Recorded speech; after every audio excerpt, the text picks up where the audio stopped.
بسم الله الرحمن الرحيم. يسر إخوانكم في تسجيلات التجديد الإسلامية أن يضعوا بين أيديكم هذا الإصدار القيم، والذي سجل على الهواء مباشرة من إذاعة التجديد الإسلامي، سائلين المولى عز وجل أن ينفع بهذا الشريط الأمة ويزيل بها الغمة، وجزى الله خيرا من أعان على نسخها وتوزيعها. كلامي وصلاتي وسلامي المضلل بالغمام محمد رسول الله. أما الآن نترككم مع الشريط. بسم الله الرحمن الرحيم. أعزائي في كل مكان، السلام عليكم ورحمة الله وبركاته. نعم، نصحبكم في هذه الليلة مع الشيخ الدكتور محمد المسعري، الأمين العام لتنظيم التجديد الإسلامي، في برنامج حوار في قضية. واليوم السبت 19 من ربيع أول لعام 1425 الموافق للثامن من مايو لعام 2004. حلقة اليوم استكمالا للحلقات الثلاث الماضية، وهي بعنوان فتاوى شنعاء لهيئة كبار العلماء. مدة اللقاء ساعة ونصف. يسرنا استقبال مداخلاتكم بعد نصف ساعة بإذن الله سبحانه وتعالى. دكتور محمد، أهلا وسهلا فيك. حقيقة وصلتنا بعض الرسائل الإيميل والاستكمال، يعني بعض الاستعراض، يعني بعض القضايا، وأتتنا حقيقة يعني بعض الفتاوى الغريبة، ولكن حقيقة الإنسان لا يستطيع يعني حقيقة استعرضها تعود إليها إن شاء الله في حلقة أو حلقتين، ولكن ستكون على بساط البحث بإذن الله سبحانه وتعالى. دكتور، يعني أحد الأخوة ركز على مفهوم شائع الآن، وهو قضية الالتفاف حول العلماء، هذه الدعوة، ويرى الأخ جزاه الله خير أنه الأولى الالتفاف حول ولي الأمر المسلم وليس حول العلماء يعني في الدولة حتى المسلمة. يعني فما مدى اختلافك واتفاقك مع هذا الرأي دكتور؟ والله يعني كلمة التفاف أو شيء ليست لفظة شرعية. نعم.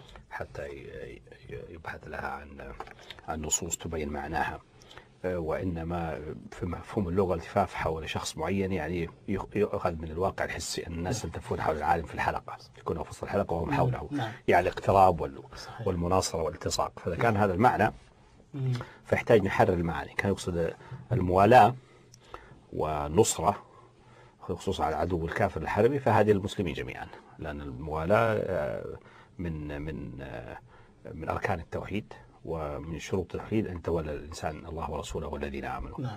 والذي جعله من التوحيد كونه الله سبحانه وتعالى داخل في الولاية كما ذكر. فليست مسألة يعني التابعية. نعم.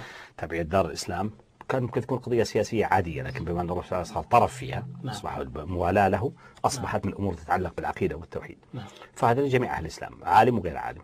وإن كان يقصد بها العمل مع العلماء سويا للأمر معروف والنهي عن المنكر وحمل الدعوة، هذا جيد. بس العمل مع العلماء بطبيعة وظيفتهم العلمية يقومون بأعمال كأعمال مدرسية. حلقة علم بطبيعتها لا تصح العمل السياسي، يعني التجربة التاريخية تبين هذا. نعم. مثلا بعد أن انتهى عصر الصحابة، وعصر الصحابة هو أصبح إذا كان في علماء الصحابة في نفس الوقت يقودون جيوش. نعم. ويتحركون تحرك سياسي، ويقفون يناقشون عمر، ويقفون يحاسبون عثمان والى اخره، وينتقدونه ويأخذوا معه ويعطوه. بعد أن وثب شياطين بني أمية على الحكم، أصبح الصحابة على جنب مهملين، بل بعضهم كان مطارد ومعذب، مثل أنس بن مالك الحجاج اعتدى عليه وطبع على عنقه بالرصاص. فصار في حلقات علم وتدريس. هذه الحلقات باستثناء نقل العلم الأجيال الأخرى وإخراج جيل من العلماء لا تستطيع بطبيعة تركيبتها أن تقوم بالعمل السياسي. نعم. المطلوب إذا كان يرد به عمل، إذا كان عمل أكاديمي، العمل الأكاديمي مستمر ما في مشكلة. نعم. الالتفاف حول ولي الأمر ليس مع ولي الأمر لا تلتف حوله، إنما هو يأمر فيطاع إن أمر بأمر شرعي، أو لا يطاع إنما بأمر شرعي. فمعناها إذن طاعة ولي الأمر فيما جعل الشرع له الطاعة فيه. نعم. فالآن فصار يعني الكلام إذن له شعب كثيرة. حقيقة مصطلح دارج يعني في السعودية وفي الجزيرة العربية الآن. نعم. أنا أعتقد أنه في السعودية أنه مصطلح سياسي اخترعه علماء السلطة. نعم. لتخذيل أي أحد من أن يقبل بقيادة غيرهم. لما شعروا الناس بدأوا يهجروهم ورأوهم ليسوا أهل القيادة، إما لعجزهم العلمي وقصورهم العلمي، وهذا أزيد أؤكد عليه، وسيتبين للسامعين إن شاء الله أن هذا ليس ادعاء مجرد، سنأتي بأمثلة على جهلهم وعدم معرفتهم أو محدودية علمهم في قضايا في مجال معين، وعدم وجود خلفية تستحق الذكر في مجالات أخرى. وسنبني على قضية ومسألة ليس دعاوى المرسلة، لكن نلخصها الآن. الثاني لعدم أمانتهم وإخلاصهم. مثل هذا الذي يأتونه الناس للمحاورة فيقول انتهى الدوام تعالوا، وإذا ذهبوا للدوام يكون مشغول بالأمور الروتينية. مع المفروض إذا في قضية عقائدية أو شرعية يجب أن تناقش أو يحدد لها موعد في المساء أو يجلس جلسات مطولة. لو أخذ الأمر 1000 جلسة ما يضر لك، لا تعد لها جلسات فبه يحيل إلى الدوام. فمثل هذا ليس أهل للقيادة. فشعب المسلم ليس أهل القيادة. فصارت الدعوة الالتفاف حول العلماء بقصد يعني مخادعة الناس والضحك عليهم لا أكثر ولا أقل. مثل الآن أضرب مثال من المجال الدولي. الأمم المتحدة محترقة معروف. ما هي الأمم المتحدة؟ هي الولايات المتحدة، هي الجزائر الحدودية الولايات المتحدة الأمريكية. ليش؟ لأنه أي قرار لا يعجب أمريكا سيتم نسفه بالفيتو. صحيح. والقرارات التي تؤيدها أمريكا معناها فيها مصلحة لأمريكا راجحة ولا ضربتها بالفيتو. بدليل أن في قضايا هزيلة يعني مثلا في شجب إسرائيل لقتل أحمد ياسين كان ممكن أمريكا تمتنع عن التصويت تخليها تمر يعني من باب حفظ ماء الوجه، ضربته بالفيتو بكل وقاحة. فتبين زائدة حدودية. الآن أرسل الأمم المتحدة وعميلها الأخضر الإبراهيمي الذي رصد له بالمناسبة الشيخ مجاهد سامي بن لادن جائزة على رأسه مثل جائزة اللي على رأس كوفي عنان. أرسلوه ليظهر مظهر المندوب الدولي المستقل الذي يسعى أنه مسلم عربي، مسلم اسما وعربي. حال البرادعي حال البرادعي من عملاء أمريكا مباشرة وغير مباشرة كلهم أذناب لأمريكا. يعني أمريكا تستخدمه المسح للكنز ثم يوم من الأيام ترمي في الزبالة. وهم موظفين على كل حال. موظفين يعني ما في لهم شيء. فالتدليس. فيقول لك الآن قبول الشرعية الدولية الأمم المتحدة هذه ليست هي أمريكا جهة أخرى. في فرنسا ممكن توازن شوية، ممكن روسيا تلعب دور شوية كذا. هذا من باب التدليس. والحقيقة إذا كان العالم الذي يراد الالتفاف حوله من علماء السلاطين فالالتفاف حوله مثل الالتفاف حول النار. تؤدي بما التف حولها أن يحترق لا محالة. لا خير فيه في هذا الالتفاف. فهذا كلام يعني ما له. دائما إذا طرح الإنسان جملة يسأل ما المعنى، ما هي المعاني تقصد كلمة التفاف. طبعا لا يقصد بالالتفاف الحسي انك تدور حولهم كما يطاف حول الكعبة طبعا لا. إذا ما المقصود؟ بين لنا المعنى مفصلا باللغة الدارجة حتى نفهم. فإذا بين تبين حقيقة الموضوع. الموضوع ليس له معنى ولا ولي الأمر ما يلتف حوله، إنما يحترم إذا كان الإمام عدل يحترم ويطاع في المعروف ولا يطاع في المعصية أصلا. بهذا تنضبط الأمور. واحترم طبعا من إكرام الله من تعظيم الله واحترامه احترام ذي الشيبة المسلم والإمام المقسط، الإمام العادل المقسط هكذا جاء الحديث وليس الإمام مطلقا.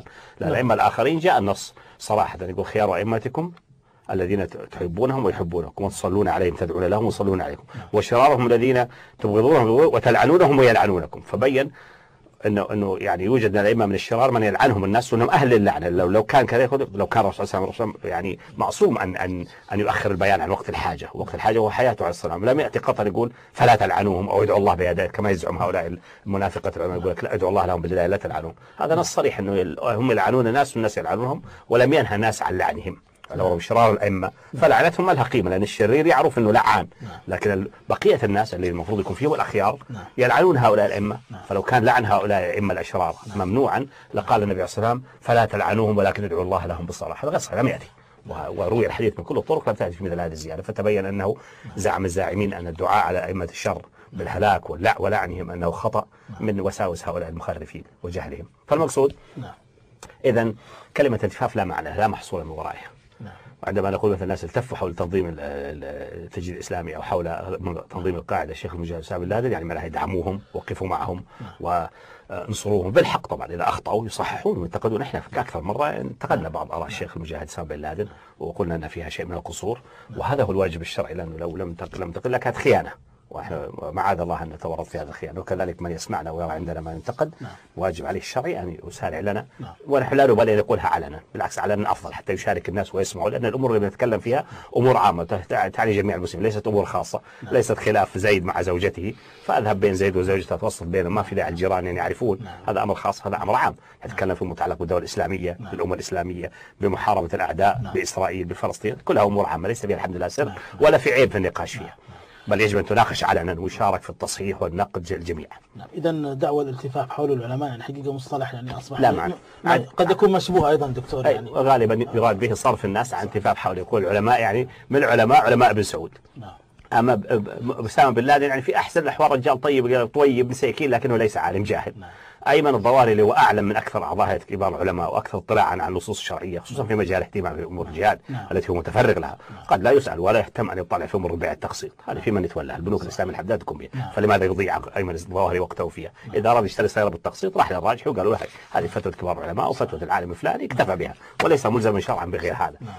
لكن في المجال الذي هو منغمس فيه اللي هو الجهاد والقتال متسع الاطلاع اتساعا واسعا عريضا طويلا يزيد مرارا وتكرارا على مشايخ آل سعود الذين يتكلمون في أمور الجهاد وهم لا يفقهون فيه شيئا. إذا هو أعلم منه في هذا المجال الذي هو تفرغ للعمل فيه، فيريد يلتفوا حول العلماء، يعني يلتفوا حول عبد العزيز بن الشيخ المسكين هذا أعمى البصر والبصيرة، واتركوا أسامة بن لادن، واتركوا فلان، واتركوا فلان واتركوا فلان من الذين يحاربون أمريكا في رؤوس الجبال وفي رؤوس الشعاب وفي بطون الأودية بدعوا أنهم ليسوا علماء، فهي دعوة مشبوهة، لكن حتى من الناحية اللغوية لا معنى لها، عديمة المعنى. دكتور بارك الله فيك، أيضا في قضية أخرى يعني نفس الأخ تقريبا، أتأكد دكتور معلش. نعم، أيضا أخونا بارك الله فيك دكتور يعني يشير لقضية الرتب والألقاب، فهو يقول يعني حقيقة أنه يستهجن يعني هذه الرتب يعني يعني رتبة قضية يعني شيخ وفضيلة الشيخ والأب الوالد والعلامة وبقية السلف، يعني في بعض ألفاظ يعني أضفيت على بعض هذه الألفاظ، في ألفاظ المجتمع العلمي يطورها، يعني مثلا عندما المحدثين بعد أن استقرت علوم الحديث وتضخم وتتشعبت، يعني ايام الامام احمد بن حنبل هذا كان غير موجود، قال فلان يقال فقط انه ثقه او حافظ، اذا كان مكثر يعني مطلع يقال ثقه حافظ. بعد في العصور اللي بعدهم صنفوا الناس، فهناك مثلا محدث وهو اللي قالوا حدوه ايام الحاكم مثلا وحولها، حدوه الذي يعني يحفظ 100,000 200,000، يا حسره على هذا الزمان ما حد يحفظ 100 حديث، 200,000 حديث يعني اسناد، ولا المتون قليله نسبيا.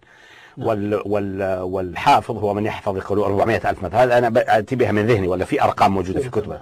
والحجة هو الذي أكثر من هذا يحفظ 600، والحاكم يعني الملك اللي يحفظ 800، ومن أحاط بكل حديث لا يعجبونه يسموه أمير المؤمنين في الحديث، شيء من هذا القبيل. هذه ألفاظ المجتمع العلمي اصطلح عليها لها معنى. أما الألفاظ اللي تطلق هذه أحيانا تطلق الألفاظ بالاحترام. الآن مؤخرا في عصور متأخرة صاروا يطلعون ألفاظ، مثلا شيخ الإسلام هذا لقب حديث نسبيا، يعني من في القرون الأولى، ولا كان سمعنا أحمد حنبل يسموه شيخ الإسلام، ما سمي، ما كان اسم هذا منتشر، بدأ ينتشر في عصور متأخرة، عصور الطنطنة والأبهة الملوكية، انتقلت برضو إلى العلماء، وله محاسن وله مفاسده. ثم بعد ذلك صار عندما شعر الناس أنهم ابتعدوا عن عهد السلف وتدهورت حول الأمة الإسلامية، صار هذا بقية السلف الصالح.